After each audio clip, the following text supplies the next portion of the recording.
Hey there, Internet people, and welcome back to Green Wing Gaming, or welcome if you're new. If you are new to the channel, this is a Friday upload, and Fridays on this channel, we like to play tabletop games.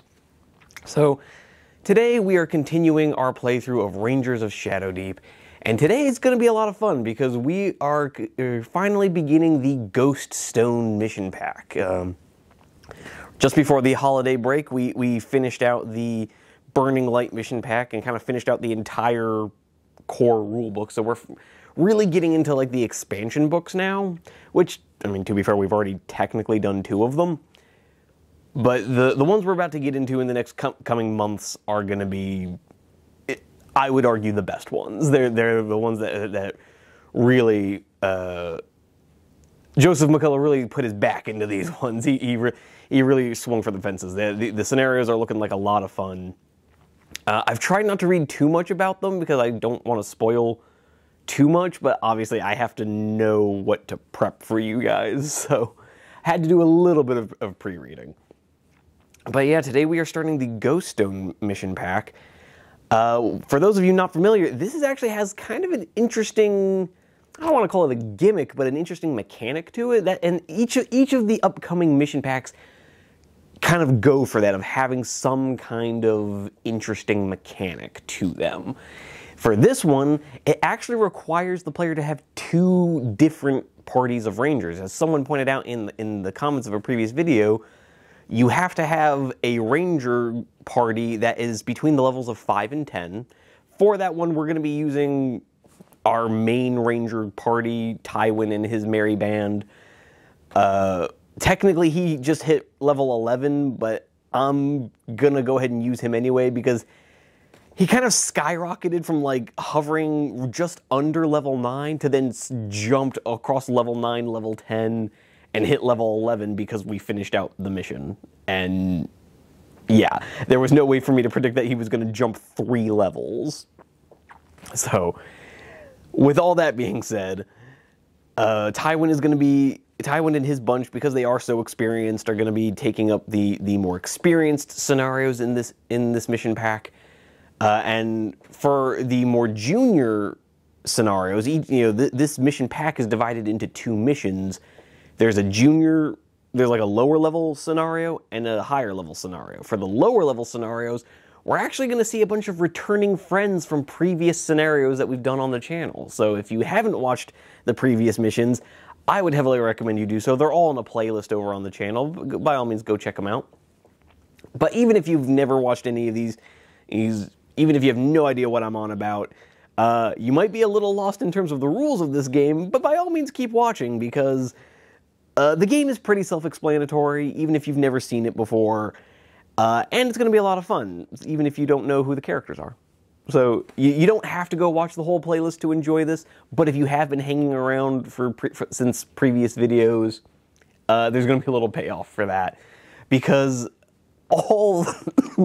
excuse me, all the way back, I want to say, we filmed this like 5 months ago, when we filmed a scenario called The Last Stand. We met a Lorenthian survivor called Lady Sakai, and so she and her pair of archers ended up surviving the Last Stand scenario. For those of you who didn't watch, quick recap: The Last Stand was probably the hardest mission the hardest scenario we've played. It's the only scenario that has resulted in a total party wipe. Literally every model I put on the table was eliminated, with the exception of the Lorenthian civilians, who were all alive at the end of the scenario, which technically ended that scenario as a win. As long as the civilians were on the board, we won. And so the whole lore there is that our heroes were dragged down and captured, because the weird thing was, even though all of us were removed from play, none of them rolled a death result. None of them even rolled a serious injury result. So everybody was taken out of action, but everyone also survived. So that ended up triggering one of the expansion mission packs called Incinerator. We made a bunch of friends. And then after we did Incinerator, we did the Blood Moon mission pack. And so for those of you who watched all of those, basically all of the friends we made in those missions are coming back for this mission. Lady Sakai is going to be our ranger for the lower missions, and her party consists of the ogre that she recruited in Incinerator, the von Orstein family that we met in Blood Moon, and one of the archers that survived that survived the fight at the Last Stand. And we've also thrown in an animal companion. Because at this point I said, what the hell, let's just swing for the fences and include as many mechanics as this game can offer. Because if you guys are familiar, if you're watching this, you're probably not familiar, there is another expansion to this game called Menagerie that offers expanded animal companions. Because in the core rulebook, it's pretty much just, you can have a bird or you can have a dog. And then there's 3 types of dog. And that's about it. So the Menagerie book, it gives us a bunch more options. The model I'm using is for a badger. I'm giving him the rules of a monkey. I figured the two were somewhat close together. But yeah, so with all that being said, Briar the badger will be making the last of this ragtag bunch. But with all that out of the way, yeah, this is going to be looking like a fun one. So the whole premise behind Ghoststone is there's like this massive battle happening on like the northwestern corner of this fictional kingdom of Alladore, and our ranger, and basically every ranger that can be spared is being rushed to the north as the conventional Alladorian army is being pushed to its limit, and it's looking like it might not go our way, so the rangers need to come in and turn the tide, because there's some kind of the forces of the Shadowdeep are not amused that the pesky humans are putting up such a fight, so they've brought in some kind of strange relic to turn the tide in the favor of the forces of darkness. So we are bringing in the Rangers to try and even the odds. And so that's going to be the story of this mission. But with all that being said, I've yammered on enough, but before we hop into the actual scenario, I would just like to remind you guys that the channel is still very young and extremely small. Tabletop gaming channels seem to have kind of a rough go of it on YouTube. There's not necessarily a huge audience, so anything you guys can do to help the channel really does mean the world to me. You've already done me a huge solid just by clicking on the video, but if you could hit the like button, maybe consider subscribing. Another big one is watching as far into the video as you can possibly stand. I know these videos can be kind of long, but the farther you watch into the video, the better it does for this channel, for the algorithm, and just the number of viewed hours helps get us along. So anything you guys would be willing to do, I do appreciate it. But other than that, just try to enjoy the video and do leave a comment. Not even for engagement purposes, just because I genuinely like hearing from you guys. The comments that I've received from you all have been fantastic. I've literally, for a YouTube comment section, I've literally never had a bad interaction in there. It's literally been nothing but genuinely lovely people being wonderful. But with all that being said, I've shielded for myself enough, about as much as I can bear. So with all that out of the way, we're playing Scenario 1 of Ghoststone. So let's just get into it. Alright, as usual, folks, we're going to start off by taking a quick look at the lore introduction for this scenario. First, we're going to take a quick look at the mission intro. So, Mission 1, Ghoststone, Part 1. Armies are marching. In the north, the forces of the Shadowdeep have swept all before them, destroying villages, burning farms, and crushing what little resistance the forces of Alladore have been able to mount. Now the king has dispatched a new army under the command of his cousin Lord Arklin to form a new line of defense. His first task is to stop the advance of evil, and then counterattack, hoping to drive them back into the dark. Numerous ranger companies travel with the army, operating as scouts and messengers, finding safe routes of march and fighting small skirmishes with advanced parties of gnolls and cultists. Meanwhile, within the realm of the Shadowdeep, more experienced rangers have been tasked with attacking the enemy supply lines in an effort to prevent reinforcements from moving to the northern front. The more damage that can be done, the more men the enemy will have to commit to protecting its lines of advance. In a dangerous game of cat and mouse, and every so often, or it is a dangerous game of cat and mouse, and every so often the Rangers come across something that they have never seen before. Alright, so that's going to be explaining what our various ranger parties are up to today. And here we have Scenario 1, Rear Guard, for ranger levels 0 to 5. Lord Arkland has drawn up his battle line on a gently rolling plain. To the south, his line is protected by the swift-running river Yoris. To the north, by broken rocky fields. You and your companions have been posted in the ruins of an old barn on a low outcrop just to the north and behind the army. In the distance, you can see the long line of green-clad warriors and the dark, ragged line that approaches it. Your duty, however, is to look the other way, to guard the northern flank, and report the movement of any forces that might try to outflank your army. As the morning reaches its height, the first horns are blown, and a mob of gnolls charges, crashing into the Alladorian line. Even at this distance, you can hear the clash of metal, the horrible barks of the gnolls, and the screams of the dying. The initial attack is repulsed, as are two more. As the late afternoon sun descends on the horizon, your line still holds firm. Piles of dead lie in front of it. Then, one of your companions grabs your arm and points away to the north. Little flickers of green light can be seen moving over the rocks. They are much too fast to be human. As they grow closer, horrific wailing cuts the air. You see them now, ghastly specters flying above the ground. Their arms outstretched before them, hurriedly you blow your horn, desperate to warn Lord Arkland. Then you draw your weapon and prepare to fight. In an instant, the creatures wash over you. They fly too high to strike, and despite the few arrows you fire, they ignore you completely. On the plain below, you see the end of the Alladorian line turn to face whatever new threat is coming. But even as the maneuver is completed, the specters crash into the warriors, bowling them over, dashing them to the ground. At the same instant, a new group of heavily armored cultists surges forward at the point where the line has turned. Suddenly attacked from two sides, the line crumbles in an instant. While Lord Arkland manages to rally the southern half of the army, the northern is routed, the men fleeing in all directions. Your duty is clear. You must join the fight and provide as much protection as you can give to the fleeing soldiers to give them a chance to escape and regroup. Alright, so unfortunately the battle is not going great for humanity, and the enemy has managed to turn the flank of the army. And so the way this is going to be working, we're set up on a 30 by 30 inch table. Our rangers will be deploying in the center, and there's meant to just be like a little bit of scattered terrain, some trees, maybe some rocks, and a couple of ruins. Our rangers start in the middle, and we set up 8 Alladorian soldiers along here, one of which we've randomized to have a clue marker. And the whole point is we have to try and get the wounded Alladorian soldiers, or and try to get them across the table. Now, the problem with that is, having looked at the stats for Alladorian soldiers, they only have a 5-inch movement, I guess because they're wounded. And so they can also only take 1 action per turn.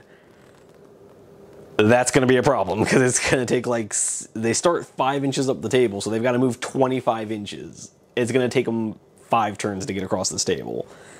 And unfortunately, having looked at the setup rules for this, in the first creature phase, a bunch of specters are going to show up along this table edge, like 8 of them.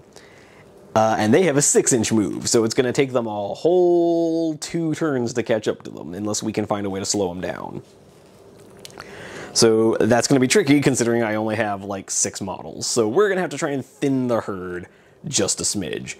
That's a problem, because specters, they're not necessarily super impressive. They've only got a fight of +1.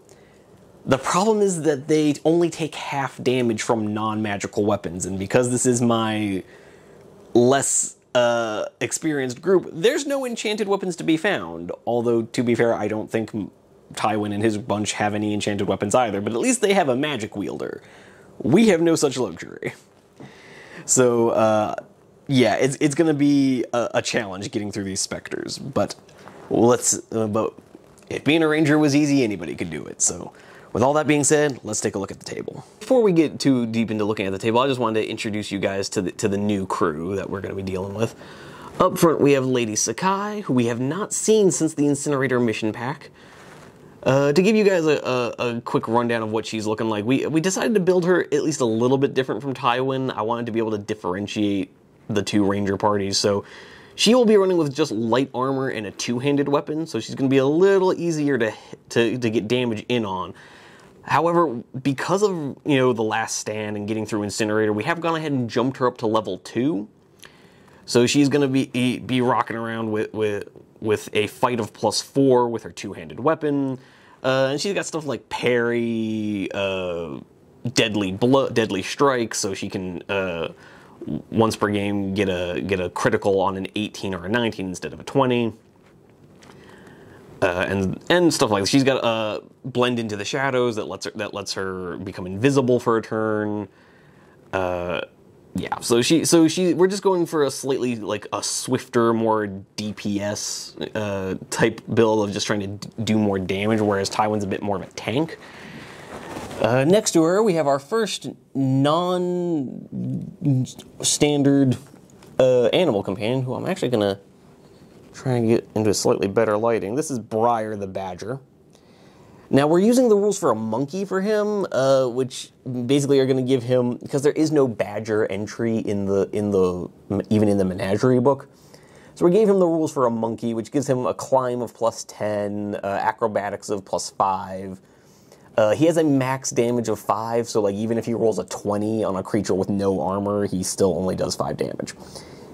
But he's going to be really useful. He's got a pretty decent move stat, so he's going to be really useful for looking at investigation markers. He's going to be really good for giving companions a gang up bonus.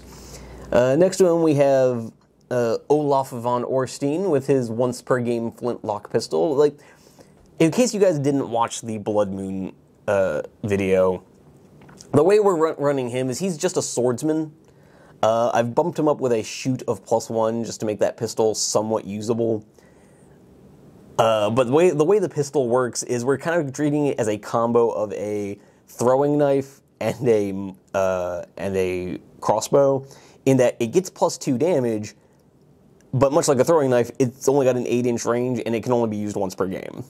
So he'll be using that exactly once before he has to whip out his sword and try to fight it out with these guys.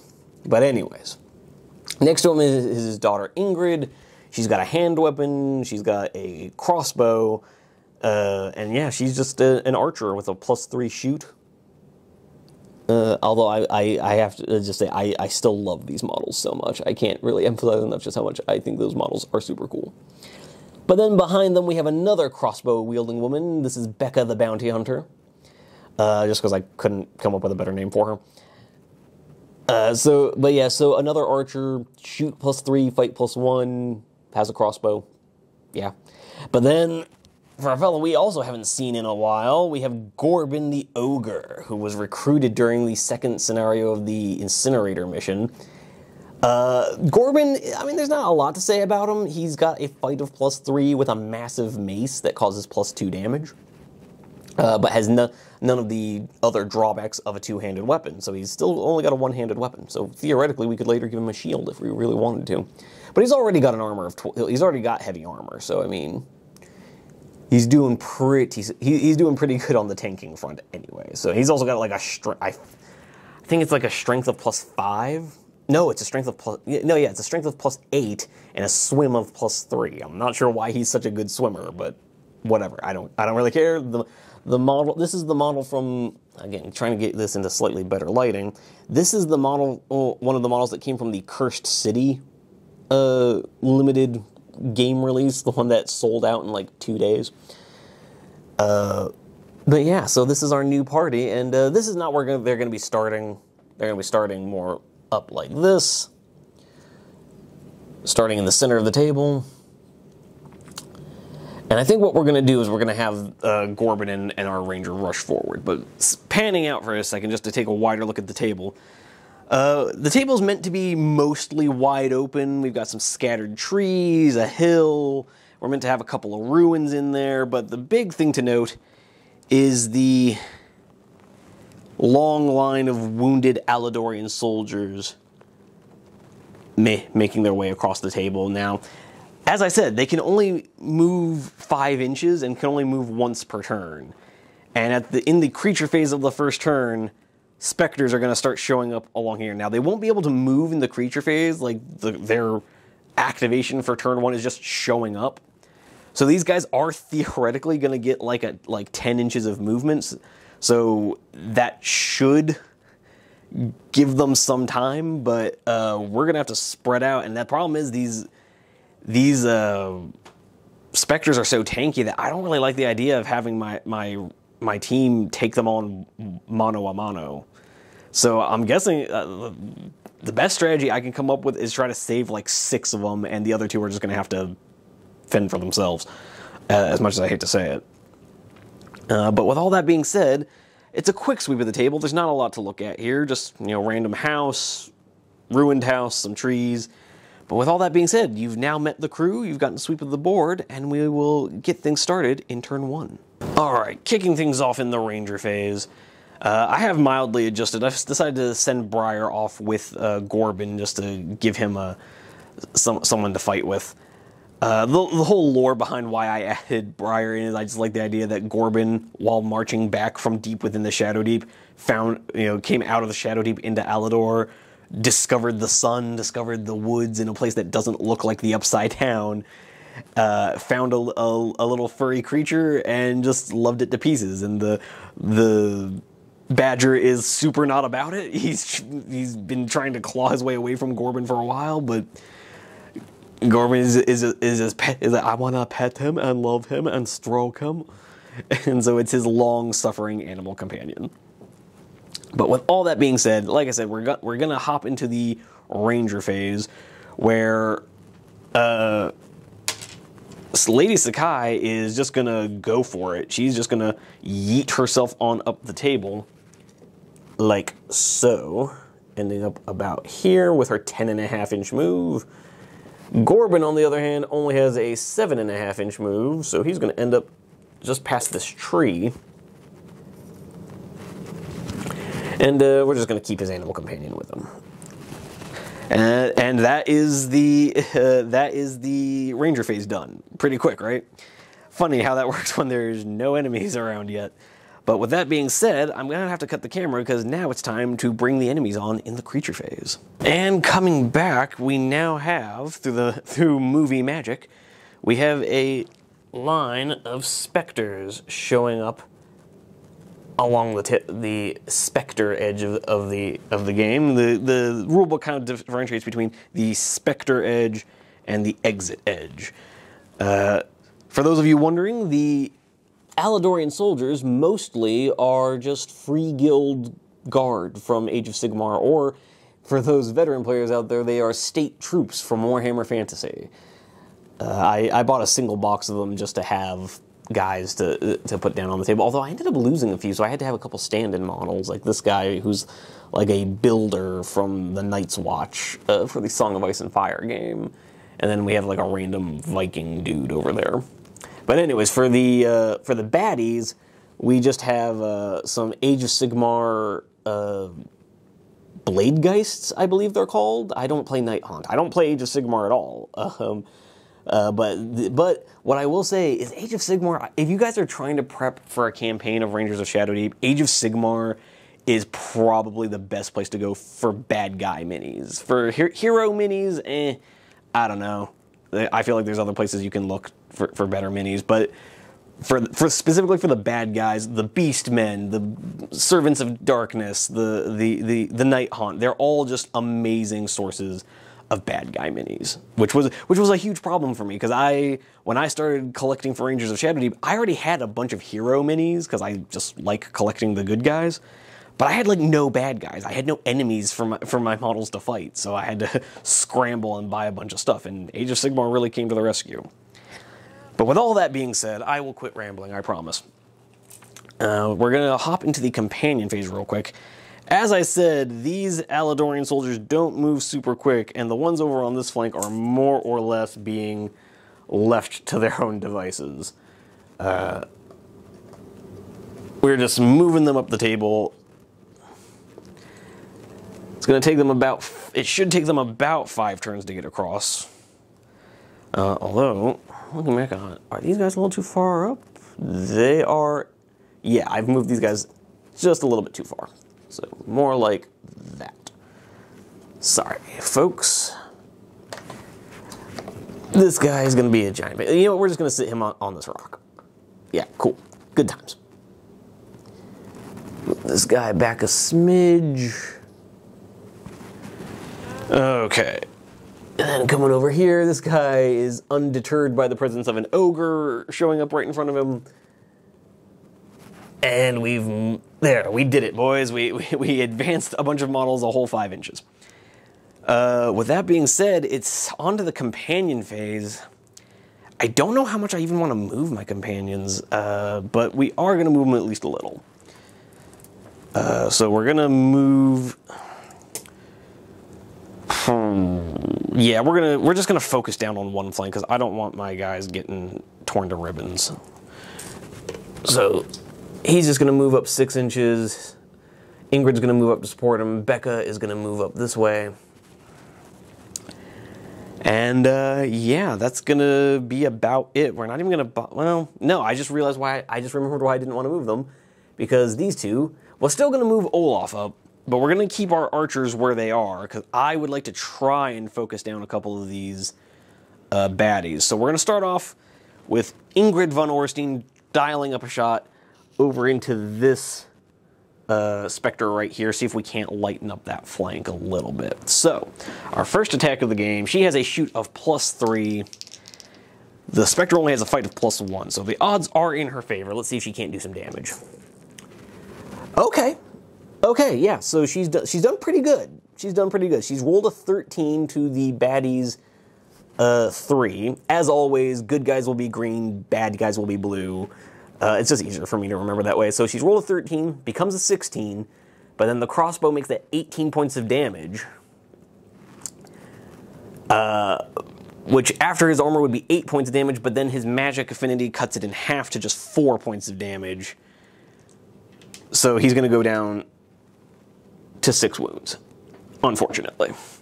And then her second action is just going to be to reload the crossbow. And then we're going to have Becca do the same thing, see if she can't double down on Ingrid's success and just get one of these specters off the table turn 1. Okay, so yeah, it has worked out again. So the specter did roll an 11, which becomes a 12. But Becca has rolled a 10, which becomes a 13, which becomes 15 points of damage, but that's only going to get rounded down to 3 points of damage. Because, yeah, that's how that works. So she's going to get this Spectre down to 3 wounds, and her second action is just going to be to reload her crossbow. And that's the turn, unfortunately. I guess Olaf does need to take a second action. He'll move another 3 inches. And just get himself up like so. But yeah, that brings us to the end of the companion phase, which means it's time for the deck of scary things. Let's see what it has in store for us. A red 6. No idea what that does. Let's find out. Okay, red 6. The swirling green light and wailing of the specter plays heavily on the all of the Rangers' companions and wounded Alladorian soldiers must make a will roll, target 14. If they fail, they will not activate next turn. Oh dear God. So, coming back over to the table real quick, we have a bunch of dice to roll. Pretty much all of our companions have a will of like +1 at best. So, looking for 13s on these two. No, Ingrid will not be activating. What about Becca? She has rolled an 11 plus 1 is a 12. Not quite. She will not be activating. Soldier number 1 has rolled a 3. He's not activating. Soldier number 2 has rolled a 4 and won't be activating. Guy on a hill rolls a 12. He won't be activating. This soldier rolls a 13. Won't be activating. The soldier right next to him rolls a 1 and won't be activating. Lady Sakai has a will of 4. Show me a 10 or better. She rolls a 15. She will activate. Olaf has a will of 1. Rolls a 12 and won't be activating. Corbin has a will of 0. Rolls a 6 and won't be activating. His animal companion has a will of 4 for some reason and will be activating. Alladorian soldier number 6 will not be activating, and the last two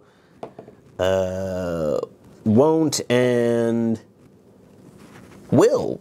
Okay, so a grand total of 3 models will be activating on our side. This is disastrous. This could not have been worse. Guys, a bunch of these dudes are about to die because they are well, I guess, actually, okay, it's not as bad as I thought. They should be 10 inches away from the Spectres, who only have a 9-inch double move.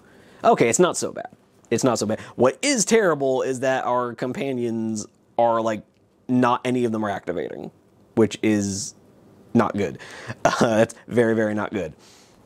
Because literally just our animal companion, 1 Alladorian soldier, and our ranger will be activating. So, I don't really know what to do about that, guys. We'll see how this works out in the next turn. Okay, going into turn 2 here, folks. Let's see if we can't make this work. I have already measured it. Now, Lady Sakai will be activating by herself because she's too far from anyone, and it wouldn't matter if she was closer because none of them can activate. So I have already measured it. She is just within 7 inches of this wounded Spectre. So she's going to rush in and try to deal with him. So our first action is going to be a 7-inch move into the Spectre, and then she's going to be making a fight +4 against a fight +1. Let's hope she can finish this guy off. Oh dear. So she's chosen to roll a 1. I think I'm going to have to go ahead and use her once per game Hand of Fate reroll, because I need that to not happen. Okay, so she's rolled a 9. The Spectre gets a total of 12. Her 9 becomes a 13, so she does win. And with a 13, a +2 from a 2-handed weapon is a total of 15 points of damage. Subtract 10 for the armor, which would leave 5. Cut it in half for 2.5, but you round up. So she rolled literally exactly what she needed to delete the Spectre. We have our first enemy off the table. And all it cost was one of her heroic abilities. Yay! This is going really well, guys. I'm really happy about having a level 2 ranger. I definitely missed this. But anywho, that is actually the end of the ranger phase. It's just she rocks up. So Lady Sakai has led her heroes down from their advantage point where she's kind of dropped her archers in the middle of a field to lay down some supporting fire. She has surged forward with Gorbin and Olaf, who have just, upon hearing the wailing howl of the Spectres, have been just stopped in their tracks. But Lady Sakai is undaunted. She whips out her katana, rushing forward with focus in her eyes, sword raised high, looking as a pair of crossbow bolts fly into the form of the Spectre, destabilizing it, giving a mighty slash of her blade, and destabilizing the creature as it bursts into a gout of green spectral mist and fades away. But her satisfaction at a well-timed strike fades quickly as she realizes she is now surrounded by enemies. Because we are now going into the creature phase, where I guess first up is going to be this Spectre moving in and making an attack. So fight +4 against fight +1. Well, let's see it, Lady Sakai. Okay, so again, she's rolling just what she needs to not die. So the Spectre has rolled an 18, becomes a 19. She has rolled a 16, becomes a 20. So literally, if she had rolled 1 less, she'd be taking a bunch of damage right about now. So the Spectre, so with a +4, that's going to get to 20. With a crit, that becomes a 25, but with a -10 to its armor becomes 15, is going to become 8 points of damage down to 2. However, because she won, we are going to force this creature back so that she's not getting ganged up on. So as Lady Sakai has rushed forward and a single sweep of her katana has destabilized and banished the first Spectre, she looks about as the other Spectres near her have kind of turned their heads to her like, the fuck did she just do? One has rushed forward to her and a quick slash as it's reeling back with its great sword. A quick slash through its arms has destabilized the creature enough to have it whirl back with a howl and she is now turning rapid fire to suddenly deal with more of these guys coming in. She turns just in time as a third specter comes in to lay an attack. Another ghostly sword aimed at her. Oh, and unfortunately this time the specter has found his mark. He has rolled an 18, becomes a 19. Minus her armor of 11 becomes 8 points of damage. Is going to take her down to 10 wounds. Ooh, that's not ideal. But with all that being said, that's actually the only two she's going to be able to absorb for the time being. The others are all closer to enemy models, and with their 9-inch moves, they should be getting just an inch away from these soldiers. Fortunately, we've probably saved the lives of at least like 3 of them for the time being. But yeah, it's not looking great, guys. These specters are close behind. They're literally an inch behind these soldiers. I really needed my companions to activate this turn. It's not looking good. Going into the companion phase, the only one who can activate is the Badger, and oddly enough, I don't particularly feel like sending him to his doom. So, yeah, he's just going to be hanging back a bit. So, that brings us to the end of the turn, and it's time to go back to the deck of scary things and see what it has in store for us. And we've drawn a red 5, and we'll find out what that does in just a second. Alright, looking at the entry for red 5, it says, place a specter at the center point of a randomly determined table edge, except for the exit edge. Great, so that specter we just got rid of, yeah, he's immediately coming right back. Fun stuff. Yeah, this mission's going great, guys. But I will see you guys at the start of the next turn. Alright, coming into turn 3, and we randomized from the 3 edges, and the specter showed up on the specter edge, which I suppose makes a measure of sense. I guess that specter Lady Sakai dealt with wasn't as dealt with as we thought. But with that being said, we're going straight into the ranger phase. And Lady Sakai is just going to swing on the specter she's in combat with and see if she can't get the better of him this time, because she has turned just in time from wounding the first one to see a second one come in and slash her across the arm, drawing a grimace of pain as she readies her sword to continue the fight. Come on. Okay, so it's gone all right. So she's rolled a 9, so she's definitely won the fight. Not going to kill anything, but it's, so the 9 becomes a 13, becomes 15 points of damage, becomes 3. So it'll go down to 7 wounds. But we are going to force it back. Actually, there's not really any point in forcing it back just yet. So we're going to leave it in combat, and yeah, that's just going to be what it is. Lady Sakai is trapped in combat, so we're going straight onto the creature phase, where a bunch of these soldiers are about to get attacked, which is not great.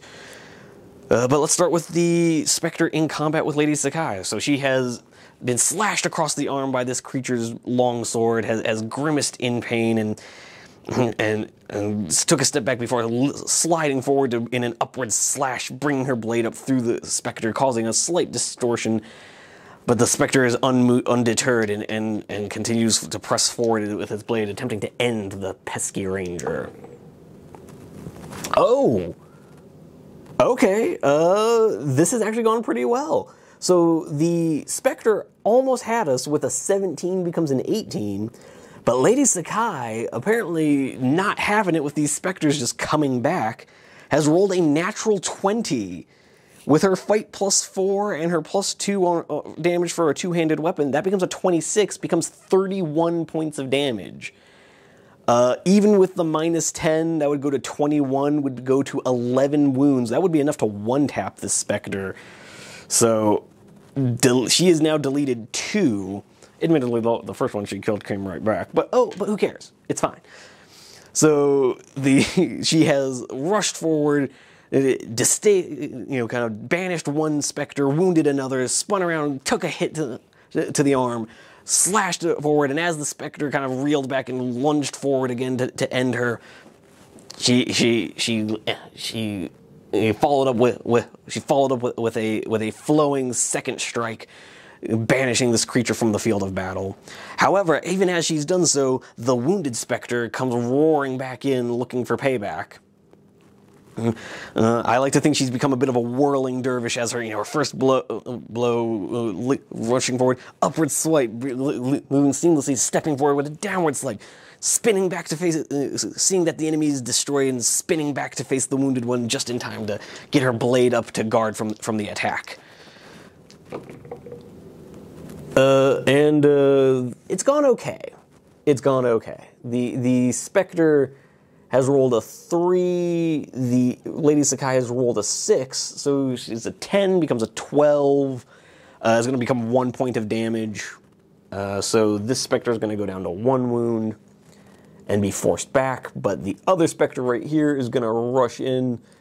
So again, Lady Sakai, whereas Tywin is a bit more of a tank, just bashing guys with his shield and kind of trying to bully his way through it, she is more of a whirling dervish, just spinning to face all these different attacks, seemingly at the speed of light, or the speed of thought, rather.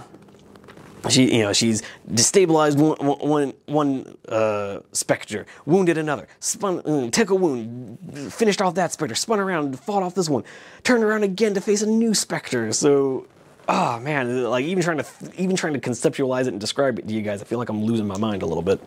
But she is single-handedly kind of saving that flank of the battlefield. I'm quickly learning to love this new ranger. Unfortunately, she is, oh, actually, hold on. This isn't as bad as it looks. So the Spectre has rolled a 20, which would normally be really bad. With the +1 becomes a 21. Lady Sakai has only rolled an 8. With a +4, that becomes a 12. So normally she would be about to take a bunch of damage and would likely die. However, she does have the parry ability. So we are going to go ahead and pop that, because literally, I think if this goes through, I'm pretty sure it literally just kills her. Yeah, because it would cause 10 points of damage, which we're going to remove her from play. So we're going to pop the parry ability. What that does is it gives her a +10 to her fight roll, but it cannot cause any damage.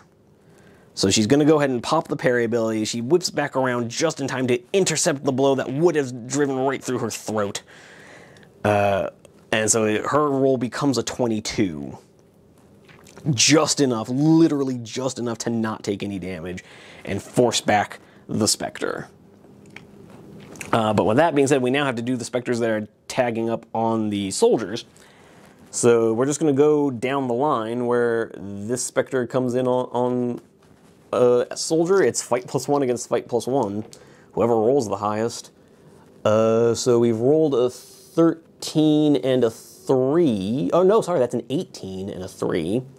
Oh, wow, so this first Alladorian soldier has actually, he was so terrified he couldn't move, but it also meant that he could fixate on the creature that was coming in.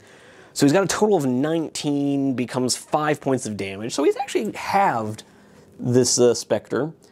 And he's going to, because he won, he's going to force it back. That was both the Spectre's actions, so yeah. Same thing here, moving up, the Spectre rushes in on the soldier we've randomly determined to have a clue marker. Fight +1. Oh, has not quite gone his way. He's rolled a 1, the Spectre's rolled an 11, but Alladorian soldiers have an armor of 12, so he takes no damage, but he is now tied up in combat. Along the center of this line, we have no threats until we get to this bad boy over here, who's going to get into combat. And second action, fight the soldier. Soldier is going to have a fight +1 against fight +1. Oh, again, not going his way. He's rolled a 6, becomes a 7, and gets an 11, becomes a 12. At least with a 12, that's exactly what his armor class is. So he takes no damage, but he is tied up in combat, which is not great. But yes, okay, so the Alladorian soldiers are holding up better than I thought, because they only have 1 wound.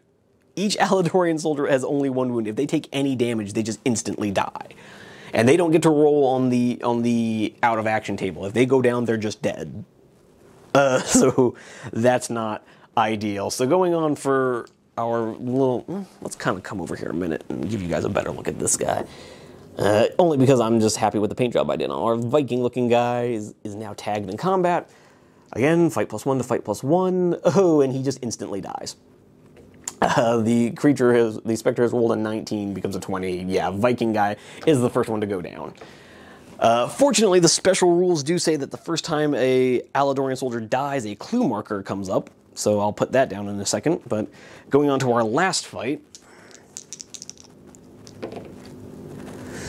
The soldier has won with a 12, only going to cause a single point of damage. Because he's rolled an 11, becomes a 12. The creature rolled a 7, becomes a 8. So yeah, it's going to take 1 point of damage, going down to 9. I don't know why I grabbed a d6 for that. I've been playing too much 40k. Here we go, 9 wounds on this buddy boy. But with all that being said, he's going to be forced back.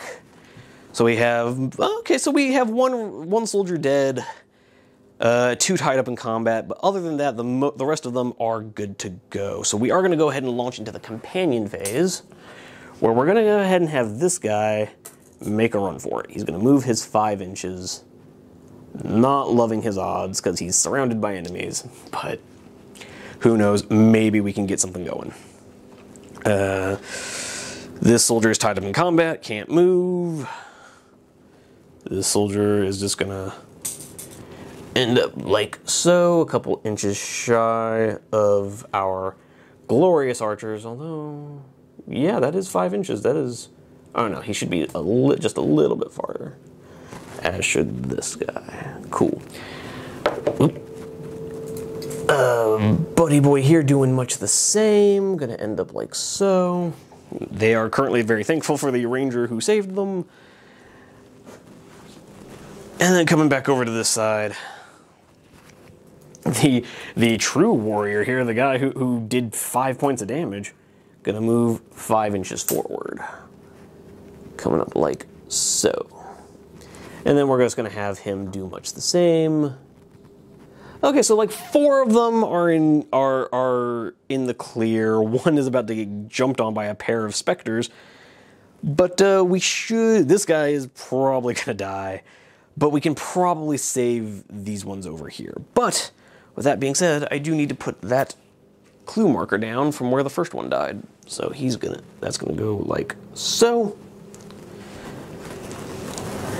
And with all that being said, we're gonna do our actual companions now, where Gorbin and our Badger are just gonna kind of run up and try to get our buddy here out of trouble. So Gorbin's gonna rock up with his mace and his animal companion. So now he's gonna have a double gang up bonus. So Gorbin's already a fight of +3. He's now a fight of +5 because of the double gang up on the Spectre. So Gorbin has been lumbering forward. It kind of stops, shaking his head, grabbing his helmet, trembling in fear at the howl of the Spectre, but looks forward and sees Lady Sakai just whirling in a blur of katana strikes, fending off, at this point single-handedly fending off like 4 Spectres. And suddenly is reminded of his purpose, that he must help these fair folk, being tormented by the same creatures that I like to think, well, I don't like to imagine, but I have to imagine we're tormenting him most of his life. So it's going to be a fight +5 against fight +1. I mean, they've both rolled a 2. It becomes a 7 for him. Even with his +2 damage, that's only a 9, causes no damage. We're going to force the Spectre back just to get that soldier free, so that now he actually can move his 5 inches, because we have not done his activation yet. There we go. Free and clear. So mission accomplished, but not really the way we wanted it to be. We're actually going to put the Spectre more like that. So, and then we have our archers and Olaf. What is Olaf going to do? Olaf is going to make the hero play. He is a witch hunter. He has a deep and abiding hatred for the forces of evil. He's gonna rush forward, looking to equal Lady Sakai and gloriously defend the soldiers of Alladore.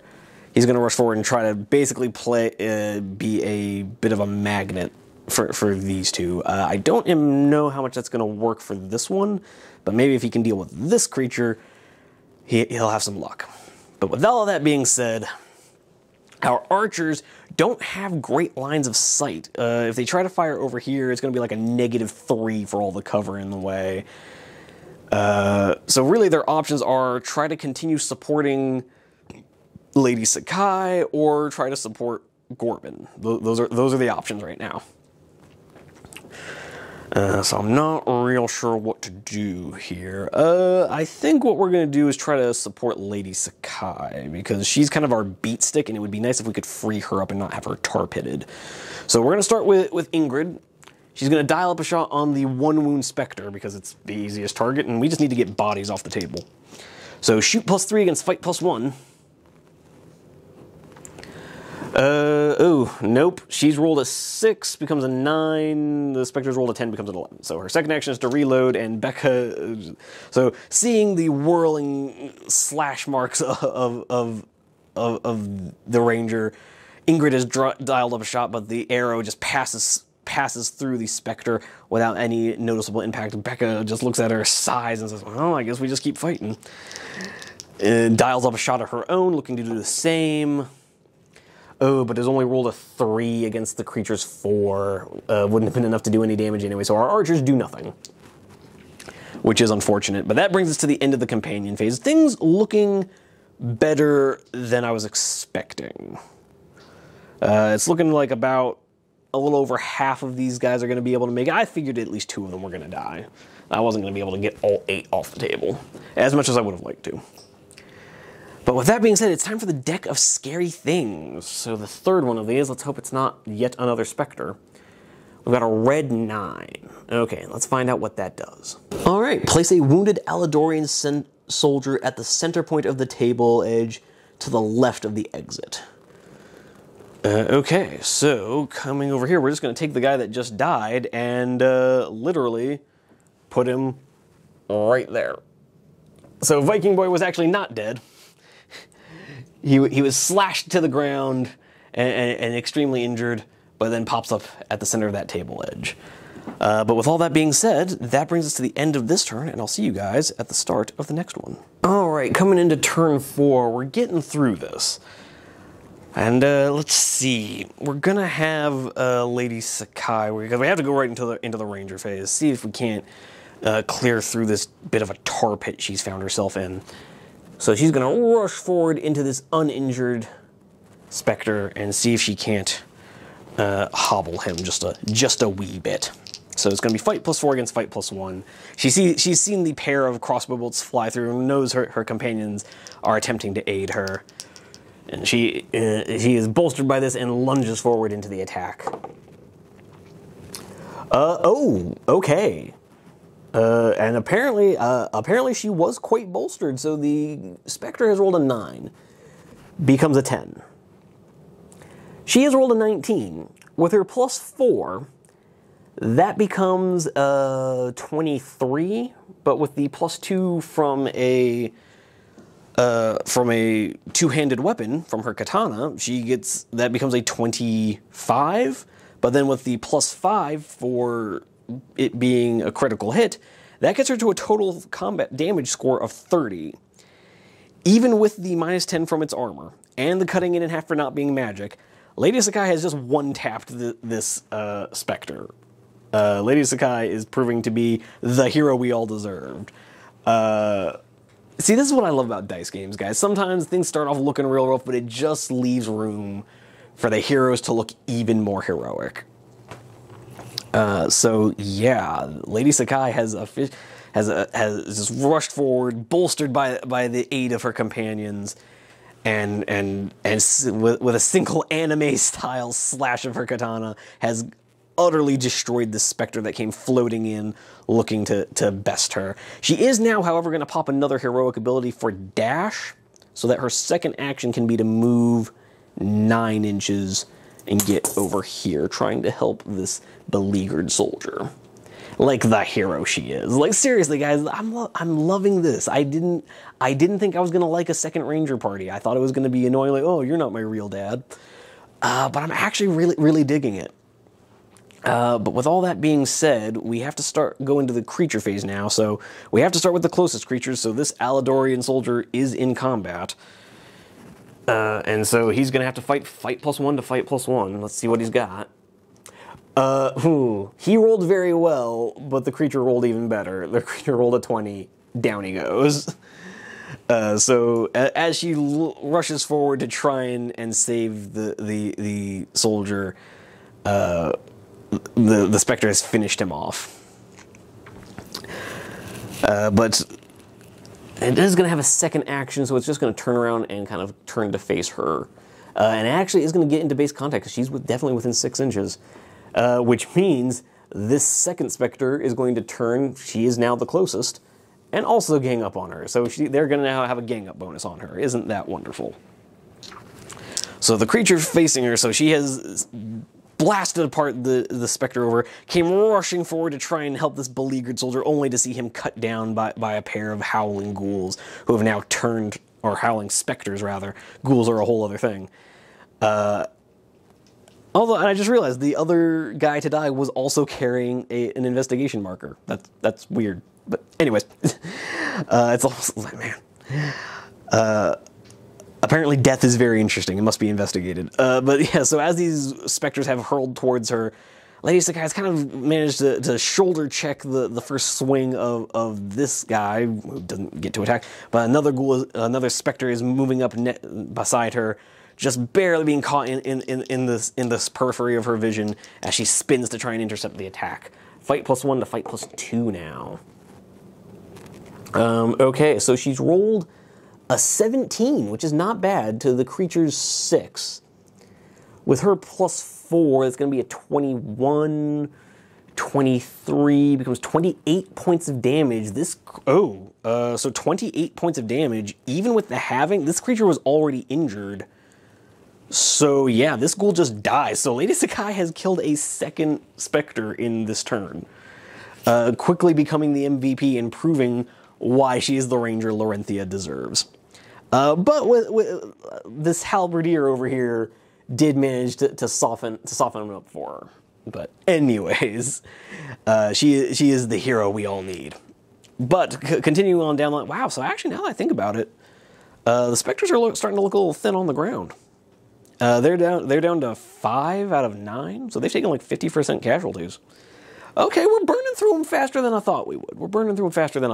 Okay, it's not so bad. So this Spectre over here is now going to move into Gorbin. Unfortunately, our animal companion is not quite... Well, is he within an inch? I'm going to say he's just out, so he cannot snap into combat, as much as I would like the +1 combat bonus.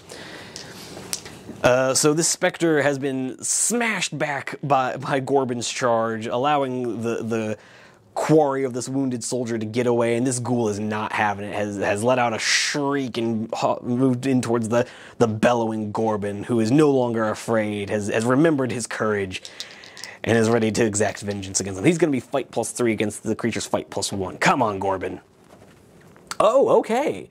Gorbin is angrier than I thought, because that is our second natural 20 of the game.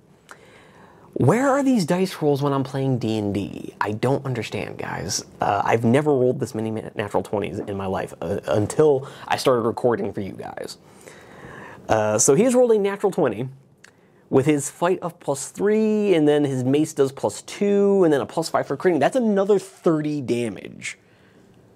Which again, that's another dead Spectre. So Gorbin has remembered the years of torment at the hands of the Shadowdeep, has seen these creatures coming in to kill the innocent and the friendly Alladorians who have welcomed him into their land, and he ain't having it.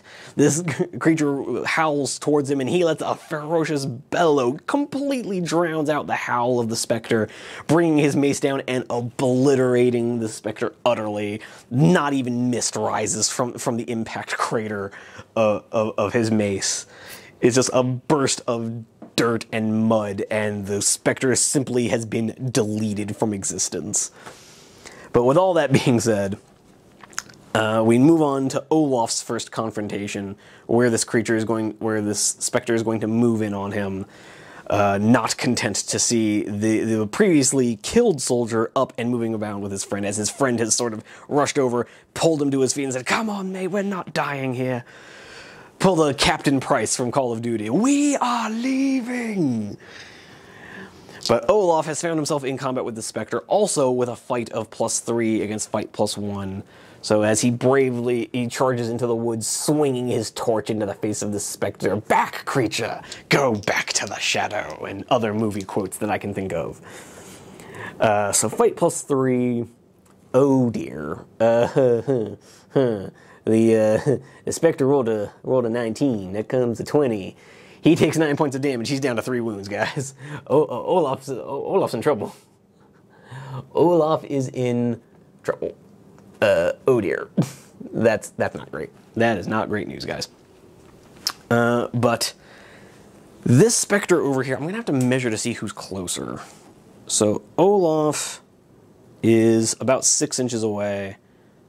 The soldier is 6.5 inches away. So Olaf has saved that Alladorian soldier by about a half an inch. So this creature is going to have to move and move again. Not going to get a fight in on him, but is going to get a chance to, but is going to be providing a gang up. So our friends here are going to need to come in and provide some help if he's going to get out of this, because he has rushed forward, swinging his torch, realizing he probably should have been swinging his sword ahead, taking a massive stab from the Spectre's greatsword as it just lunges a blade into his gut, kind of stabbing him through the love handle. He is not having a good day, guys. But that does bring us to the end of the creature phase. There are now only, as I look around, I'm only seeing 3 Spectres left on the table. Oh, no, sorry, 5. Oh, which reminds me, we do have to move this guy, who is just within a double move range of Lady Sakai. So he's just going to move over like so, ending up in combat with Lady Sakai, only with 1 wound, but still not ideal. Which is a shame, because that was a real tempting target for our heroes. But with all that being said, we are back to the companion phase, where we thankfully get to move these soldiers up a bit further. So he's going to move up like so. They're going to move up like so. He's going to move up like so. Our soldiers finally getting past the crossbow, the women wielding crossbows that they just kind of look at like, what the hell? But coming over to this side, a 5-inch move will get him like so and like so. All right, so yeah, a good number of our Alladorian soldiers are making their way past the ruins, probably safe, barring some kind of catastrophe. But going on to our companions, we're just going to have our brothers in arms. We're going to have Gorbin. He's not quite within his 5-inch range, but 7.5 will get him into base contact. So he's at least going to rush over. We're going to move that investigation marker, and he's just going to come to the rescue of Olaf. And then our friend the Badger is just going to kind of pop over like this for moral support. And he's actually going to investigate that investigation marker. He's just going to run up and look at whatever it is that soldier dropped when he was dead for a minute.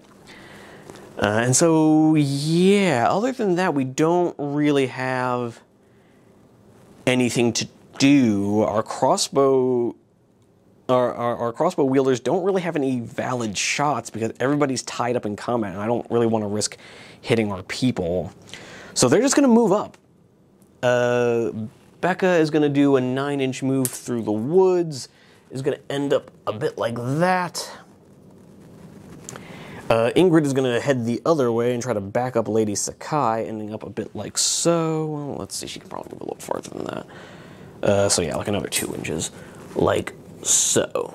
Drawing a bead on the specters in combat with Lady Sakai, but not doing a whole hell of a lot else. With that being said, we've reached the end of turn 4, so it is time for a return to the deck of scary things. What will it have in store for us? a red 10. Let's find out what that does. And it just goes to show you how terrifying this deck could be. I had very real dread coming over here, like, oh, what horrible thing is about to happen now. But the red 10 is not so bad. It's place a wounded Alladorian soldier at the center point of the table edge to the right of the exit edge. So we just get another Alladorian soldier. So again, the one who died actually didn't die. He just comes right back. And he does so somehow closer to the table, to the exit edge, than he was before. Oh, hello, camera. And so yeah, that's where our newly found Alladorian soldier ends up. But with all that being said, we've reached the end of the turn. I'll see you guys in the next one. All right, here we are at the start of turn 5, guys. Things looking a little sketchy. The soldiers are looking okay, so the main objective is looking all right. Lady Sakai, on the other hand, is getting tag teamed by a pair of specters, and Olaf von Ornstein here is he's looking pretty rough. Fortunately, Gorbin is trying to come to the rescue, but we'll have to see if that works out. And first things first, in the Ranger phase, can Lady Sakai thin out the odds against her a little bit? I think we're gonna play it safe and try to get rid of the wounded Spectre, just so she's not getting ganged up on. So it's gonna be fight +4 against fight +2. Okay, so she's rolled an 18, which becomes a 22. Yeah, so she rolls an 18, becomes a 22. Definitely going to be enough to get rid of this one wound Spectre who had rolled, rolled a 14, became a 15. So the Spectre rolled well, she just thankfully rolled a little bit better. Her dice just working out a little bit. So as she's rushing forward, sees the Spectre come at her from next to her, barely avoids taking a bunch of damage, and ends up reducing it down to a single wound. But then, oh no, sorry, this is the guy that was already, oh no, right, she already killed the guy that rushed at her from the side. I'm sorry. So as she rushed forward, sees the soldier cut down, shoulder checks this first Spectre, sees a second one coming in, just whips around with a direct vertical bottom to top slice, banishing the Spectre. Here's the wounded one coming in behind her, realizing her archers didn't quite get the job done there, and has whipped around and just seeming to continue this upward slice. What went from bottom to top, she then spins around to her rear, bringing it from top to bottom in a single kind of fluid circular motion, killing both Spectres in a single whip of her sword, like the hero she is. So that is unfortunately going to be her only action, though, as she can only make one attack, and I'm not going to move her and have her take an attack of opportunity. So on to the creature phase, where, to be fair, there's actually not that many creatures left to phase. So we're going to go ahead and start with the other Spectre in combat with her. So she has done her cool little like circular top to bottom, bottom to top, killing 2 Spectres with a single move, but this other Spectre is now behind her, about to thrust his blade into her back. Can she whip around in time to stop it? Fight +4 to fight +1. Okay, yeah, she can. So as she is banishing this second Spectre, it's bursting into a green mist, which she has already trained herself to realize is the death knell of a Spectre. Takes a step into the exploding mist as she kind of spins on her feet to get her katana up into the face of this Spectre coming towards her, deflects its sword to one side before thrusting the tip of her own into its face. Her 13 becomes a 17, becomes 19 points of damage, becomes 9 from the armor, becomes 5. So she's reduced this Spectre to half wounds, respectable. And then she's just going to force it back an inch for winning, because the creature, and for those of you maybe painting or doing something while you're watching this, the creature rolled an 8, which became a 9. But yeah, with that being done, we go over to this combat over here with Olaf, which is not looking great, because even though his friends have come to join him, they still have to fight the creature with the lowest wounds, which is definitely Olaf. So we'll start with the wounded Spectre to his left, or to camera left. Fight plus, they're not going to be getting a gang up bonus, because Gorbin is at least touching the first one. So it's going to be fight +1 for the Spectre against fight +3 for Olaf. Come on, Olaf, let's see what you got. Okay, Olaf seems to have remembered how to use his sword. So the Spectre has rolled a 3, becomes a 4. Olaf has rolled a 12, becomes a 15, which is going to become 3 points of damage total, because 15 minus 10, then cut in half to 2.5, rounded up to 3. So the Spectre is going to go from 9 wounds to 6 wounds. Could be worse, I suppose, and we're definitely going to force hit that Spectre back. So that when the unwounded Spectre, let's see if we can't get a better angle over there, when the unwounded Spectre is kind of coming down for a slash, has managed to pull his sword out of Olaf's side, and is coming in for a decapitating strike before he gets shoulder checked by Gorbin. Olaf is going to try, has stabbed his torch into the face of the second ghoul, driving it back with a howl, and is now attempting to defend himself with his dueling blade. Fight +4 now against fight +1. Oh no. Yeah, Olaf's removed from play. Olaf rolled a 13, became a 17. The creature rolled a natural 20.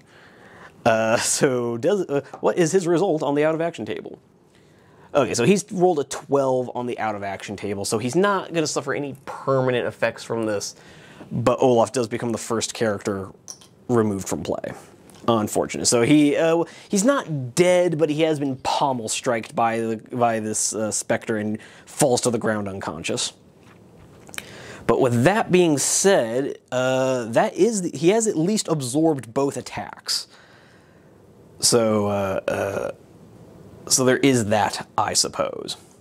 But we are now in the companion phase, I believe. Yes. So we're actually going to do our companions first, because moving these Alladorian soldiers is kind of a pain. So fortunately, this Lady Sakai has forced back the Spectre, so Ingrid has a shot on him. And we'll be able to get, because she's moved, man, it's almost like I used strategy or something, because now that he's moved over, she has a clean shot on the Spectre, and he'll be getting a shoot +3 against the fight +1. Oh, wow. And so the Spectre has rolled an 18, becomes a 19. Ingrid has rolled a 17, +3 becomes a 20. So she has rolled, again, exactly enough to win that fight. So 20 with a +2 damage becomes 22, becomes 27 with the crit bonus. Yeah, so that's definitely going to be enough to do 5 wounds to this wounded Spectre. Bursts into a green flame. So Lady Sakai over here has in a single swipe of his sword, killed 2 Spectres, whipped around, deflected a blow, stabbed us another Spectre, driving it back just in time for it to catch a bolt to the back of the head and burst into ethereal mist. Leaving the table more or less clear. We now just have, and Ingrid's second action is just going to be to reload the crossbow. Yeah. I'm not really seeing any reason for her to move. This other side of the table is actually looking pretty secure all of a sudden. So we're going to come over here and handle Gorbin, who is going to fight this uninjured Spectre again. Seeing rage at his friend being knocked to the ground unconscious, not sure if he's alive or dead. In Gorbin's mind, he's not unconscious. Gorbin has just seen his friend fall to the ground and is assuming he's dead, filled with rage. His fight +3 against the Spectre's fight +1. So his rage kind of knows some bounds. The Spectre has rolled a 9, becomes a 10. Gorbin's 8 becomes an 11 with a +2 damage, goes to 13. So it's going to cause a total of like 2 damage, because 13 goes to 3 because of the 10 armor, gets cut in half to 1.5, rounds up to 2. So that creature is going to go down to 8 wounds. And here we have that wound marker for the 8 wounds. But with that being said, we're still going to do Becca the Bounty Hunter, who's going to shoot at the unoccupied Spectre. So let's see if her shoot +3 can be enough to down the Spectre. So as she's come rushing through the trees, she sees Ingrid's father go down, sees Gorbin howling with rage, bashing his mace on the Spectre who did it, sees the unoccupied one rearing up, and levels her crossbow. She's faced worse odds than this. She's chased bounties all across this continent. Apparently she has. She has rolled the Spectre has rolled a 2, becomes a 3. Our Bounty Hunter has rolled a 13, plus 3 becomes a 16, plus 2 damage becomes 18 damage. Minus 10 armor is 8, cut in half for 4 damage, so it's not quite enough to kill the Spectre, but does drop it down to 2 wounds. So we're going to use Olaf's wound marker now and just give it 2 wounds. And her second action is just going to be to reload her crossbow. Okay, and then I'm just going to... let's go ahead and get started with the long, arduous process of moving the troopers up. So, yeah. We're getting there. They should be off the table like in 2 more turns. So that's something, I suppose. Excuse me. Moving up. So yeah, barring anything, a turn for the disastrous, these guys should be off the table soon. But with that being said, we've come to the end of the companion phase. So it is now time to go to the deck of scary things. What does it have in store for us? A red ace. I'm sure that can't be anything good. Let's find out. Well, my instincts were right. It's nothing good. Red aces place a Spectre at the center point of the table edge to the right of the exit edge. So a Spectre has come back. Oh dear. That's not great news. So we come over here and we place a Spectre right in front of Ingrid. Great. Lady Sakai, having just fought her way clear of this ambush, is now going to have to rush forward to try and protect her friends. Although I guess that Alladorian soldier is technically closer, so protecting the soldier, just as she's been doing this whole time. But with that being said, guys, that is the end of turn 5. I will see you guys at the start of the next one. Alright, coming into turn 6, guys, we are going to start off in our ranger phase where Lady Sakai is just going to book it straight for this ghoul. Or, sorry, Spectre. Ghouls are actually a thing. It's one of those weird things where in common verbiage, Spectre, Ghoul, Ghost, they all kind of used together, but in this game, those are actual things. You can't just use them interchangeably. But with that being said, that's the Ranger phase. It's just her moving 10.5 inches towards the Spectre. So she's injured. She's not having a great day. She's seen a loyal soldier of the kingdom be hacked to pieces, and she's battling ghosts. But with all that being said, she readies her blade, charges forward. But oddly enough, that's not where we're going to be starting the creature phase, because Gorbin is still in combat with that Spectre over there by the investigation token, which I just realized I never actually investigated. I'll take a look at that in a second. But yeah, so we're going to have Gorbin swinging with his fight +3 against fight +1. Okay, so Gorbin, so apparently Gorbin's rage at seeing Olaf fall was just a little delayed. That's all. It was just a little delayed. Because he's rolled a 16, the Spectre has rolled a 12, became a 13, his 16 becomes a 19. Which is not going to trigger the crit bonus, oddly enough. But with a +2 damage, that is going to be 21 points of damage. Becomes 11, gets chopped down to 6 points of damage? Yeah. So this Spectre goes from 8 wounds to 2 wounds. And with that being said, Gorbin and our Bounty Hunter are both kind of equidistant. So we're just going to roll odds it goes for Gorbin, evens it goes for the Bounty Hunter. So odds, the Spectre sees Gorbin smashing down its mace. Gorbin has bashed the first Spectre over the head. As it starts to try and rise, he just bashes it again, letting out incoherent screams as this Spectre rushes in to try and deal with the foe, seeing this escaped property of the Shadowdeep, and wanting to put it back in its place. So it's now going to be fight +2 against fight +3. Oh dear. So let's see. The creature has rolled a 14, or rolled a 13, becomes a 14. Gorbin rolled a 11, which also becomes a 14. So it's actually a tie. Gorbin, however, has heavy armor, so he only takes 2 points of damage. I actually don't know how many wounds he has. I'm thinking he has 12, probably. So he's going to go down to 10. I feel like that's a safe bet, seeing as he's you know, a normal swordsman has 12 wounds, so we'll give him 12 wounds. I'll look to see how many he has later, but so we'll say he's at 10 for right now. However, because it is a tie, both sides take damage, so his 14 becomes 16 points of damage, becomes 6, gets cut down to 3, but this Spectre only had 2 wounds left. So, kablamo. So as Gorbin is over here smashing away at the Spectre on the ground, he sees one kind of coming out of the corner of his eye, and is just focused enough in his anger to, I don't know if you guys are watching the screen, but the model has like a punching dagger for a left hand, and I like to think he just like punches that forward, looking to knock this guy's lights out, and just instead ends up bursting it into another ethereal green mist. But with that being said, the last combat to look at is this newly arrived Spectre, who at first comes on looking to ambush our pair of Alladorian soldiers pulling one another to safety, but instead sees the charging form of the Lorenthian ranger and decides to meet her on the field of battle. It's going to be fight +4 against fight +1. Let's see if Lady Sakai is up to the challenge. Apparently not. She's feeling a little tired.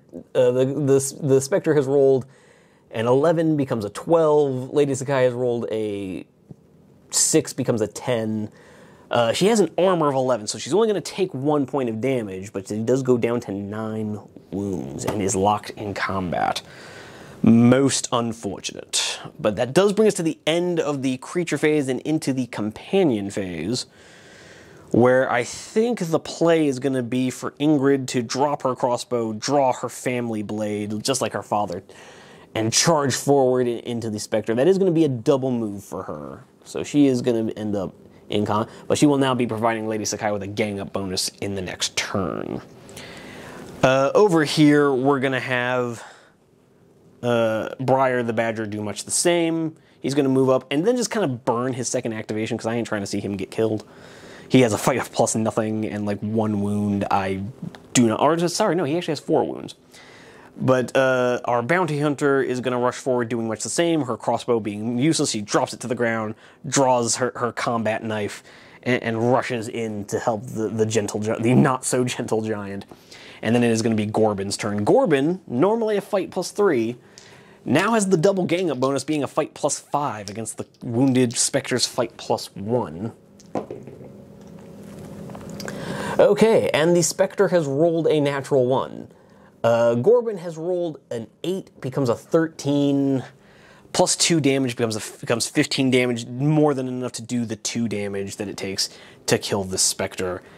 Again, he kind of just lashed out with a punch, destroying its friend, and then through the mist came charging Becca the bounty hunter, driving her combat knife with a scream of vengeance for her people in Lorenthia, driving the dagger into its back just long enough for Gorbin to bring the hammer down and burst this thing into another cloud of spectral mist. So with that being said, the table now looking pretty clear. Only one Spectre who just now arrived. But now we need to move our Alladorian soldiers gloriously onwards. They are now just 5 inches, for the most part, away from the table's edge. I say for the most part, the second soldier the soldiers who have arrived since then are going to be just a wee bit back from the table edge. So some of these guys are just going to have had to divert. 2 of those guys had to divert around the ruins, so they're going to have to. They're probably. It's going to probably take till turn. It's going to take the full 9 turns to get some of these guys off the table. Or sorry, no. We're at the end of turns. So turn 7, most of these guys are getting off the table. Turn 8, the rest should get off. But with that being said, we have reached the end of turn 6, so it's time for the deck of scary things. What does it have in store for us? The Red Queen. Let's find out what that does. Wish I could say it was something more original, guys, but it's just place a Spectre at the center point of the Spectre edge, so another Spectre comes on the table. Fun stuff. So, and it literally just comes in way over here where it's completely irrelevant and not even going to get near anybody for another couple of turns. Fun stuff. But with that being said, that is the end of turn 6. We're just going to come back in the next turn, see how this turns out. Alright, we are starting off in turn 7. We are now officially 2/3 of the way through this scenario. The scenario goes for 9 turns. I don't know if I mentioned that before. And once again, I've realized I've forgotten to look at that investigation marker. So let's see what that investigation marker was. We need to roll a d20 real quick, because our helpful badger companion looked at that investigation marker and we just never honored that. So he has rolled a 4. Replace the clue marker with a treasure token. This may be picked up as a free action by the figure that just investigated the clue marker. So yes, our badger, our friendly Briar the badger, has picked up a treasure token and is now just playfully chewing on like a pile of gold. I like to think he's literally chewing on, just sitting there chewing on a pile of gold, looking at his 2 friends just beat the snot out of a pair of specters. Animal companions are the best, guys. I don't know what to tell you. With our other party, we have Thaddeus the deadliest crow. We had Bruno the talking dog. Sadly, he will no longer be a part of the group. But anyways, I'm rambling. Back into the ranger phase. Lady Sakai has come rushing forward, trying to save her companions from the impending attack of this newly arrived specter. Has been kind of buffeted back by the specter's swinging chains. I don't know if you can see on the model the chains so characteristic of the Night Haunt. But she is ready to try again with her sword. She kind of stumbles back, wipes the blood from her mouth, and readies her blade, and comes back in with another charge. This time with a fight +5 against fight +1. Not that it matters, because she's rolled a 2 and the creature has rolled a 19. Her armor of 11 reduces that to... Oh no, Lady Sakai goes down because the creature, the 19 becomes a 20, becomes 9 points of damage. Lady Sakai goes down. Her out of action result is a 4. That's a permanent injury, guys. Oh dear. Lady Sakai at the last second being smacked to the ground with a serious injury, which we will have to roll after the game. Oh no, why do the heroes always die young? Which means going into the creature phase, Ingrid is now locked in combat with a specter that she has equal combat skill with. Oh no, so it's going to be a fight +1 plus fight to fight +1 fight. Okay, so Ingrid has kind of pulled it out. So the specter has rolled a 13, becomes a 14. She rolls a 16, becomes a 17, becomes 4 points of damage, driving the new specter down to 6 as she looks at her, horrified at the fallen ranger, driving the specter back out of combat. Which fortunately means in the companion phase she'll be able to shoot it. But as for the remainder of the creature phase, the closest enemy is Gorbin, so this rather unwise specter is just going to start moving towards Gorbin, a full 9 inches, ending up like so.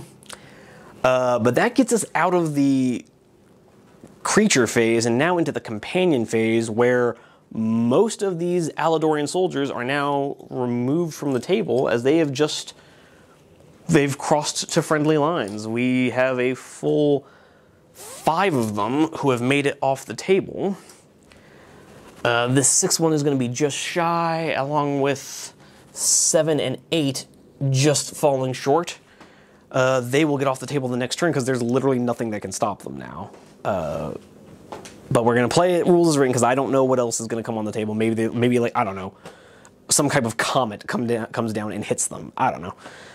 But with that, we're into the companion phase, and we're going to start with Ingrid, who has slashed her blade across this specter, driving it away from her fallen ranger, and has readied her and has stabbed her across her sword in the ground, realizing it's not the tool for the job.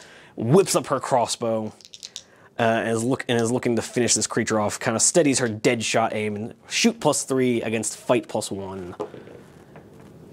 Okay, so she has rolled a 14. The specter has rolled an 11, becomes a 12. She's rolled a 14, becomes a 17, with another +2 damage for 19 damage total, which is going to get chopped down to 9, gets cut in half for 5 points of damage, getting the specter down to 1 wound. Oof. Big oof. And so she is just gonna, for her second action, she's gonna beat feet. She is not even gonna bother reloading. She is gonna run back 6 inches so that this creature will not be able to fight her in the next turn. But she is now hollering for help because the crew is looking a little thin on the ground all of a sudden. Meanwhile, our Becca the bounty hunter is going to dial up a shot at this newly arrived creature who is not going to have any cover despite being in the middle of some woods. Fortunately, he's just a bit too close to be getting any cover from any of these trees. So as our bounty hunter watches in satisfaction as Gorbin pastes yet another specter, she sees one approaching, sheathes her knife, casually swings up her crossbow, kind of in that same posture we see in the model, and just kind of like, when will they learn? Dials up a shot and kind of levels her aim, firing a crossbow. And apparently that swagger was a little unjustified because she's rolled a natural 1. The creature rolled a 13, becomes a 14, she rolled a 1. Her second action is going to be to reload and look around in embarrassment, hoping that nobody noticed, even though Gorbin totally noticed. Gorbin just looks at her like, what the hell? Like, he's not the brightest bulb out there, he's not the sharpest, but even he's just looking at her like, did you seriously just accidentally shoot your crossbow into the air? Amateurs. So Briar the Badger is going to double activate to rush forward while still chewing on his little trinket, kind of distracting the Spectre as Gorbin rounds on it, realizing what his companions are doing, because he was just looking at her like, why are you shooting your crossbow in there? Sees the Badger run past him and goes, friend, where you go? Turns around and says, oh, more baddies! Runs forward. He's going to have his gang up bonus, so a fight +4 against the Spectre's fight +1. Hopefully we're not going to get any more surprises. Oh dear. 24 points of damage, -12. Gorbin just got taken out of action. Rolled an 8. He's going to be lightly injured. Gorbin, what the hell, man? So Gorbin has just been taken out with a single swipe of this Spectre's sword. It's all falling apart, guys. I got too confident. Yeah, things are looking a little rough for us all of a sudden, but that brings us to the end of the companion phase. So it's time for the deck of scary things, as if they could get any scarier, where we have drawn a red 7. Let's find out what that does. A red 7. Select a random wounded Alladorian soldier. This man loses his mind and now counts as an evil creature for the rest of the scenario. Great, so one of them has gained Stockholm Syndrome and is now part of the enemy. I guess let's just go ahead and, there's only 3 of them left, so let's just roll a quick D3. 1, 2, 3. So this guy will be 1, Viking Boy will be 2, the guy next to Viking Boy will be 3. 3. So the guy next to Viking Boy with the shield goes bonkers and is now ready to tear Viking Boy's throat out. Awesome. Just when I said nothing could go wrong. That'll show me. But with that being said, we've reached the end of turn 7. And I'll see you guys at the start of the next turn. All right, going into turn 8, there is no ranger phase because our ranger is dead. This Spectre is going to double move into Ingrid. And this Spectre is just going to fight Briar the Badger. Fight +1 to fight +0. Come on, Briar. No, Briar loses. Is taken out of action because it's a 13. He's armor 8 with 4 wounds. So yeah, Briar's gone. And it's going to take a permanent injury. Awesome. So Briar's down. Our animal friend has been taken out. This might be another party wipe, guys. And then the creature's second action is just going to be to move up 6 right there in front of Becca. She's going to have one last chance to try and drop this sucker with a crossbow. Going into the companion phase, we're just going to do Ingrid real quick. Fight +1 to fight +1. See if she can't do that last wound. She can! Ingrid, the hero we needed, has her first action is to bash the oncoming Spectre. She kind of shoved it away in its own turn, shot it in the face with a crossbow, started running, and realizing the Spectre was going to catch up with her, whipped out her blade again, slashed across us, just as she saw her ranger do, and banishes this creature from this mortal coil. But going over to the bounty hunter real quick, she's just gonna aim her crossbow, suddenly terrified that this creature who has downed both of her friends in one swipe each. So she has rolled an 18. Oh, that could be good. That could be good. So 18 plus 3 becomes 21. So the creature has rolled a 2, which became a 1. She rolled an 18, which became 21 plus 2 points of damage is 23. She did trigger the crit bonus, so that's going to get up to 28. Minus 10 armor is 18, so 9 points of damage, just shy of what she needed. Oh no! So this specter is down to 1 wound. Oh dear. And actually, we never covered what Ingrid's second action is going to be. As much as I want her to reload, I also want her to come get this investigation marker. So she's going to come do that. And real quick, we'll roll a d20. Rolled a 1, we already got that result. So now we've rolled a 6. Okay, let's go see what 6 does. So 6 to 10, the figure finds a filter of fairy dust, which it may sprinkle on its weapon as a free action if it chooses. So now, all of a sudden, she has the ability to make her weapon magic for the rest of the game. Where was that? Like 6 turns ago. But, oh well. But with that, we've reached the end of the companion phase, and it's time for the deck of scary things. Not a lot of draws left in it. And we've drawn the Red King. What does the Red King have in store for us? Place a specter at the center point of the table edge to the left. Great. So Becca is now just going to be surrounded by yet another specter. Awesome, guys. Awesome. This is going really well. So another specter showing up over there. Everything's going great. But that is the end of turn 8, and we are now going to go into... Oh, sorry. We also have to do our companions. So another Alladorian soldier has made it off the table. But in the creature phase, the crazed soldier is attacking the non-crazed soldier. So, again, a bit of a wet noodle fight of fight +1 to fight +1. So, yeah, the Alladorian soldiers apparently are better at fighting each other than fighting specters, because this one has rolled a 16, the crazy one has rolled a 16, the non-crazy one has rolled a 19, so at least the good guy wins. Viking guy looks at the friend who helped him up, suddenly loses his mind and starts trying to stab him and just beats him over the head with his shield, and is like, dude, what the hell? And then walks off the table. Okay, so we've lost 3 out of a potential 10, so we're gonna get 7 total saved. But with that being said, we've reached the end of turn 8.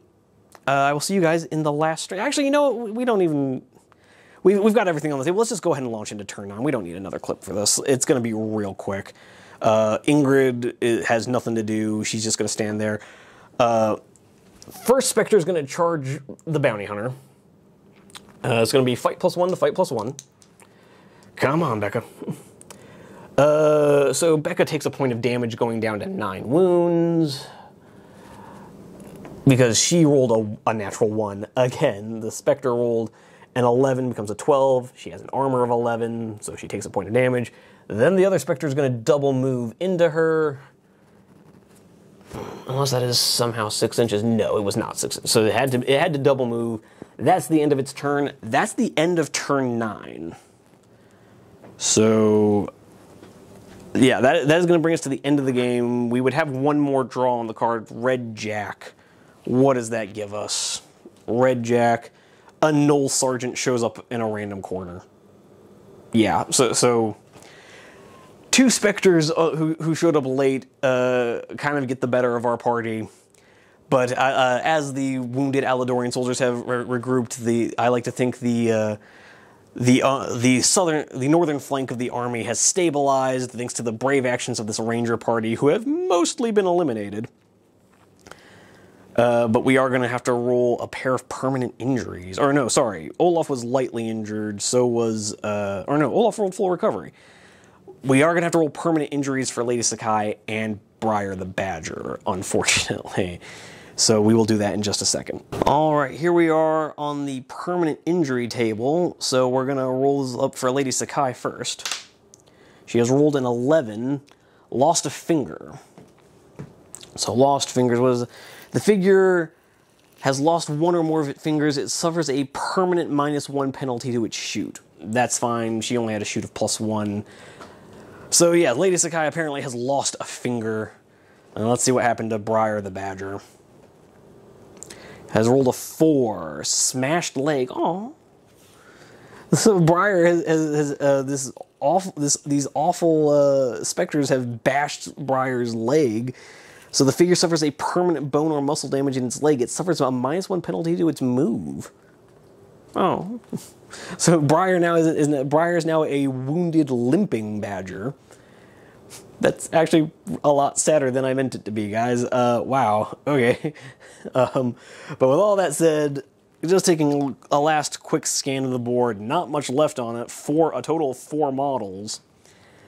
But with all that being said, I'm going to tally up some experience, and I will let you guys know how everything turned out in the outro. Well, there we have it, folks. The first scenario of Ghost Stone in the bag, and it was a rough one. Olaf is going to be showing up, Gorbin is going to be showing up lightly injured in the next scenario. Briar the Badger has crushed one of his legs, and Lady Sakai has lost a finger in her first solo outing. But we can't say she didn't give as good as she got. She accounted for like half the casualties on the enemy side, so I think we can give her a pass for losing a finger in the process. But man, that was a rough one, guys. We were down to 2 models by the end there. But having resolved all the XP, we ended up getting about 75 experience when it was all said and done. So not quite enough to level.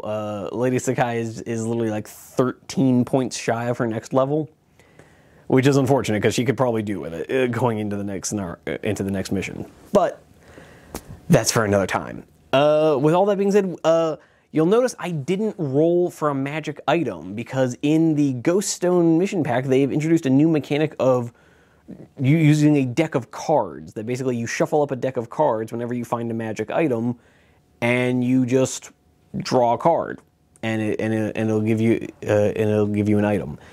In this case, the card we drew ended up being a silver 2-handed weapon, which I'm gonna give it to Lady Sakai. So I guess now she has a silver katana. The lore of the card I drew says that it's supposed to be like a silver halberd. No one in my party uses a halberd, and either way, it's a 2-handed weapon.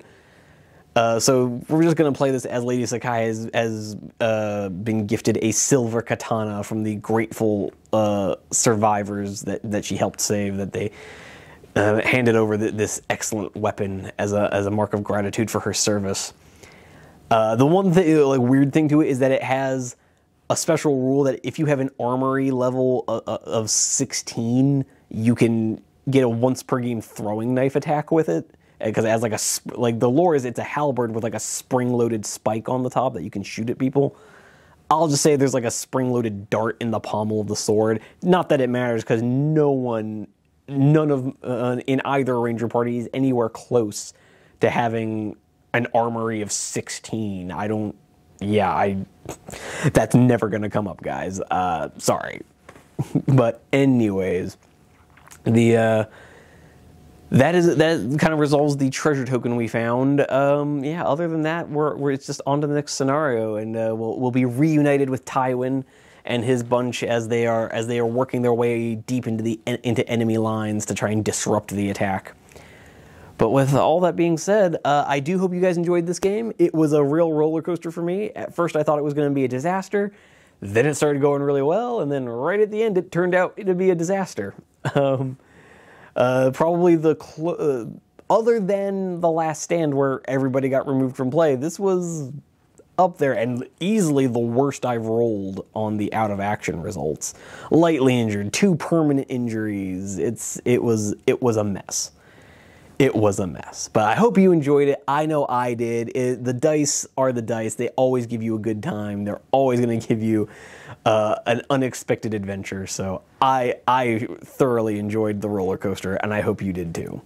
But with all that being said, just another quick reminder to maybe consider liking if you enjoyed it. Consider subscribing if you'd like to see more. We should be having more of these videos every Friday for at least the foreseeable future.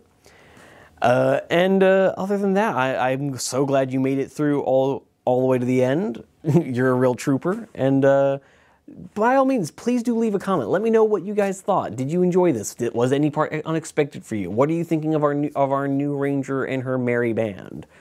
I really like hearing from you guys, so I'd like to know what you have to say. But other than that, I'm going to leave it there, guys. I hope to see you in the comments down below. I hope to see you in some of our other videos. But in the meantime, happy wargaming. Onward to glory!